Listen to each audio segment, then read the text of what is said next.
Okay, today is April 4th, 2020, and I am on the phone with a representative from the public health services here in the state of Texas.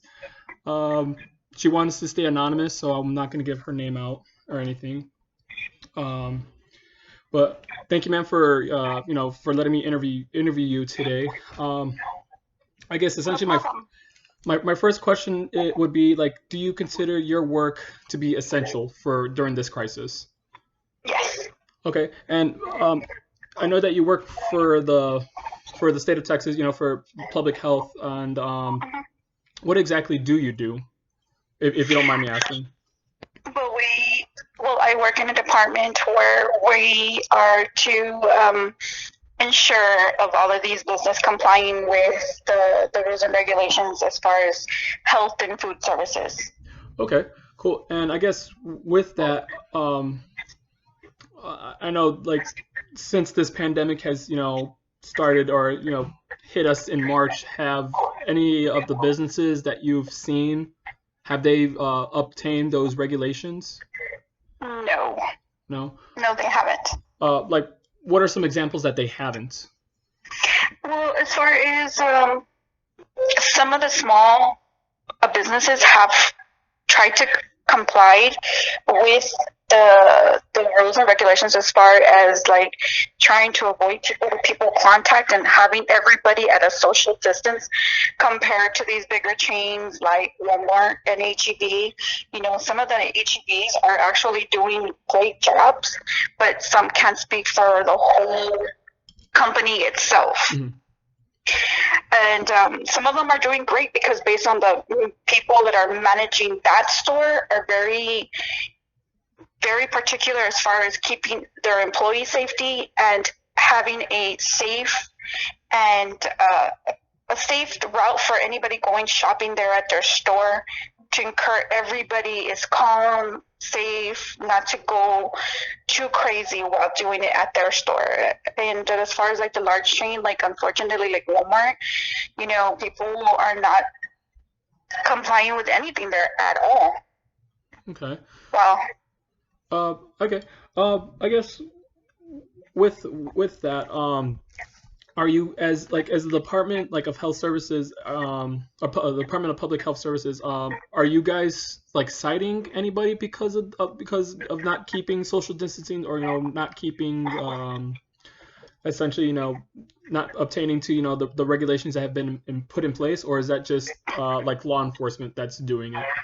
you know, what they're doing is either both, depending on the situation. You know, we are revoking their health permits, Okay. or we are contacting law enforcement if they tend to like not want to comply there and then. You know, some of them will be like a little stubborn. Hey, because we got to make a living. Yeah. It's money that we live off of. But Mhm. some of them are going to go too extreme. But you know what? We'll have to revoke their permit and have to call law enforcement so that I can also get a citation for it. Okay. And I guess since this has all started, like how many, I guess, businesses have you, I guess, cited or, essentially, have to close down because of this? Well, I would say that's a. I can't say a number because it's just like it's not a large amount a number, but it seems to be those businesses that are out of the town, kind of like the Okay. ones that you really don't go often to, Okay. like the ones that are not like still complying with the same thing. But it's just like I would just say a good, at first, like 30 to 40. Okay. Okay. And I guess do you as you as a person, do you have to work out in the field? Like, do you have to like go to these businesses, or do you stay like Both. an both? So I guess with Uh-huh. that, do you feel protected on like while you're doing your job? Yes, because I do have the supplies that I need to protect myself from it. Okay. Um, Now, are these supplies that you bought yourself, or were they given to you? They were given to me. Okay, cool. Okay. Um, I guess since this whole thing, like since this whole pandemic, like crisis, erupted pretty much worldwide. or actually worldwide, I should say. Hmm.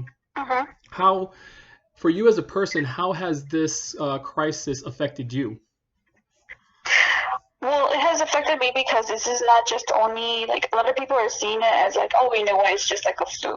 Hmm. You know, a flu we have vaccines for. Yeah. This is something that we don't have a vaccine for. And people are dying of it on a daily basis or on an hourly basis around the world. Okay. So to me, it has affected me because I don't want to be the one caught or the cause for a family member of mine to be infected or doesn't have a strong enough immune system to fight it, especially now that we don't have a vaccine for it or we don't know what we can do to fight it. Hmm. So that is the scariest part. Yeah. But, you know, we still have to do our part as far as staying away from others, staying away from large public areas, washing our hands, sanitizing, you know, Yeah. cleaning up after ourselves more often than we actually do. Okay. Okay. Um, I guess what have you observed? Like, I know, like, for work wise, you're trying to help, like businesses, restaurants, try to maintain that social distancing. But like, while you, I guess, if you ever have to go out to buy groceries, like, what have you observed out there, like out in the, I guess, our norm that we call now? Well, when everything started, all these rules and regulations were started, and at first, I would go out there and I would wait, but then, because I was comfortable, because it was a lower cases and stuff like that. I was comfortable being out there, but then more and more people started coming out positive, and you have to trace back to where these people have gone, and you don't know. Just as much as like I've been here and there and there and there, who knows Hmm. where I've picked up from or where I've gone, and who little pieces of people that I brought home. Hmm. So like before it was okay, but now it's not. So now I choose to actually have everything delivered to my house, groceries and everything. Okay. Which means if I'm stocking like curbside delivery options at early morning hours just to get an earlier date to deliver my groceries, I'm gonna do it because I'd rather be like that than actually go and try to get something from somebody. Now that more and more cases are coming out positive, and and it's you just never know where people have been. Okay. Um, I guess family wise, like how have you and your family, how have they prepared? They actually, if they don't have to go out and meeting out of their property, they will not go. If they have to, they'll just go buy the essentials from a small mom and pop compared to going to a large chain to go buy something. Okay. Because if you go to a large chain, you're bound to have more people around you compared to a small mom and pop where you're bound to have maybe 5 or 6 people around you. Okay. Okay. And as far as trying to keep everybody safe, we just try not to go out. Even though our families are tight and everything, even if they may be your neighbor or they may live really the next town, just stay home. You don't want to get nobody sick at Mhm. all. Okay. Um, I guess yeah. What else? I guess how has all this, I guess psychologically, how has this crisis affected you and your family? Well, me and my family is it's kind of hard Uh-huh. because my husband is a very strong person, Hmm. but at times like this, that especially this time, when things are like this are just like it's out of our hands. Yeah. You do seem to get a little bit paranoid and sick. Like think of all this stuff. You do try to, no matter how much you don't want to get paranoid about getting sick. Hmm. But you do come across it in the back of your head. But you just have to psych it out of your head and be like, you know what? I can't be like this because if I do start thinking like this, I might never leave my home. Okay. And how will I provide for my family? Mhm. But it's in the back of your head Yeah. that we have to continue living. Hmm. and going on our daily basis because work is work and we still have to do it. Yeah. Okay. Um, I guess to follow up with that, like, what are you doing for like self care? Because self care is like a big, I guess, a big thing happening now since we are all essentially isolated. So, what are you doing to do self care, or self health care? There you go. Self health care, like as far as keeping myself healthy, Yes, as far as keeping yourself healthy, trying to keep um, yourself busy. well, I have not had a day one of quarantine yet. Hmm. So our morning rituals is just like, taking our emergency C's, vitamins, and stuff like that. Taking our sinus medications and stuff like that in case, we just happen to have a flare of sinus and stuff like that. And try to just avoid seeing the news because everything's just very conflicting and media is one of the biggest lies or can make it cause it worse. Okay. And it's just having vitamins and eating more healthier right now. Okay. I guess since you mentioned that the media is kind of misconstruing, kind of twisting Mm-hmm. stuff. Like, what have you seen the media like twist around and like misconstrued? Well, as far as I've seen is the media is that they made it like this small issue into a pandemia that people had to go hoard food and they could just easily been like,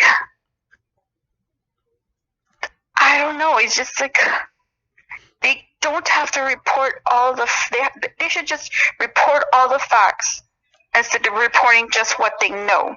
Okay. That would just be the best. Don't report nothing unless you know the whole thing. Mm-hmm. Wait to get all the answers before you just report half and then say continue or just continue, to for more information and all stuff. Just wait. Because there's things that are coming up and you're just stirring the pot for people to react and go the way that things are going right now. Okay. If they just waited, it would have been fine. But people are reacting towards the way the media is putting it out there. Okay. I guess once this whole isolation, self quarantine, I guess mandate is over for the state of Texas. Like, hopefully soon. But whenever that day does happen, what's the one thing that you want to do for yourself or for your family? Once isolation is over. Believe it or not, I love walking at the stars and just browsing. That's just like something I'm just waiting for. Okay. I am a homebody, but it's kind of different when somebody's telling you have to be home. Okay. It's not pleasurable, Uh-huh. but that would be the first thing I would do is just go and just walk through the stores and just like have like a sense of freedom, to be able to actually see and feel things on your own. Okay. Nice. Let's see. As far as I guess since you do work for the state of Texas, is there anything that the state of Texas isn't telling people out there, to do, or keeping away from the I guess from its from its people essentially? Like, is there something that we don't know that the state of Texas knows? Well, the thing is, if they do know more than they're not supposed to, it's for a reason because the way people are reacting right now, Mm-hmm. that as of right now, I would say no. Okay. They're pretty much keeping everybody in the loop of what's going on. Okay. So people can be aware, because they're trying to minimize people from being in social gatherings and, because it's just like, you just don't know. Mm-hmm. Where these people have been, and at the end of the day, they're trying to decrease the amount of people that are sick Mm-hmm. or infected with it. But, the one thing I really do wish that they really had done for the beginning was, take this serious, and they could have, if they could have reacted fast instead of like the way they started reacting to it. They just started reacting to it when they had cases. They should have reacted when they didn't have cases. That's what I really wish. Okay. All of this could have been prevented. They would have had all these. They would have been prepared better if they did all this without cases than what they do now that they're going by working as they go as more and more things develop. Okay. Now I guess going back to like being prepared, I guess like a follow-up question to that I just thought of, like how is the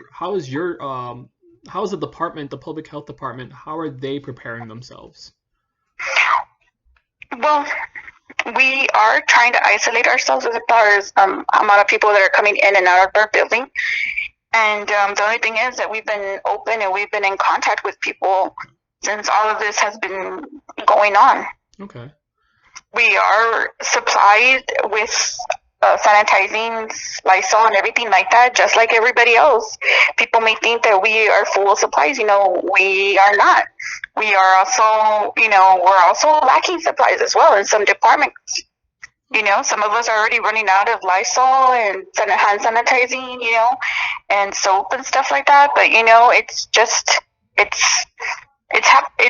just going through it just like everybody else. Yeah. Okay. I guess. Trying to think here. I think I've kind of covered almost everything. Is there anything else that you wanted to mention?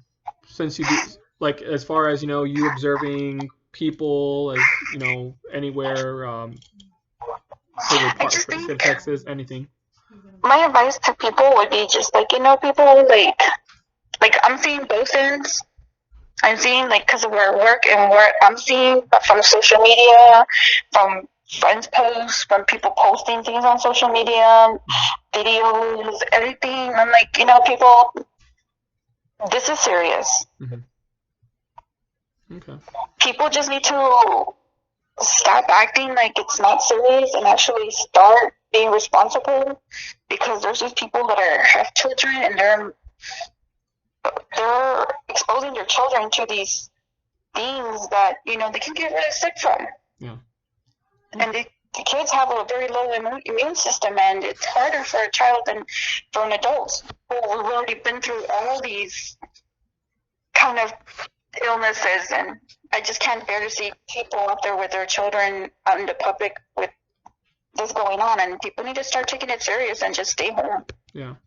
Now, as far as that, like, I guess what kind of resources are you like for the department? What resources are they giving out people?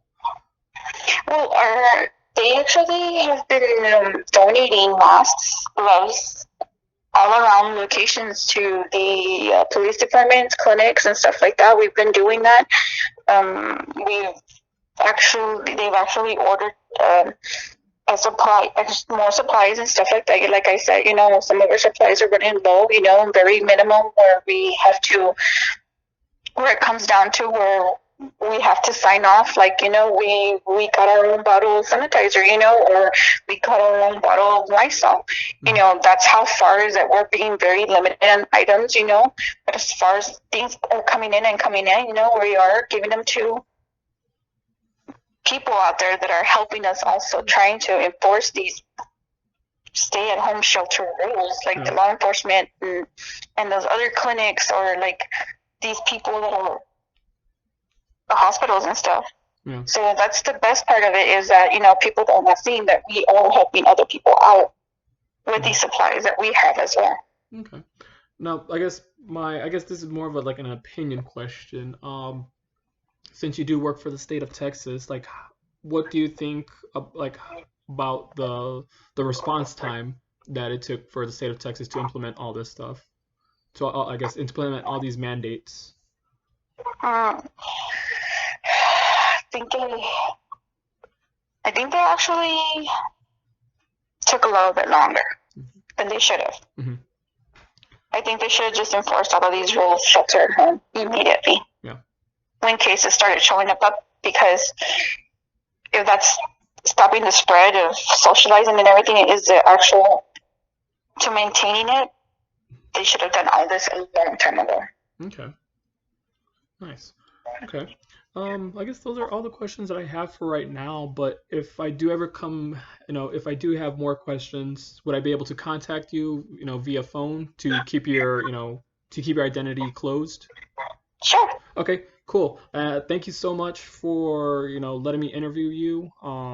Like I said, this is just like it started off as a small assignment for my class, but I'm kind of expanding it more and stuff, try to create a primary source, a secondary source for future scholars out there. So I thank you very much for letting me interview you.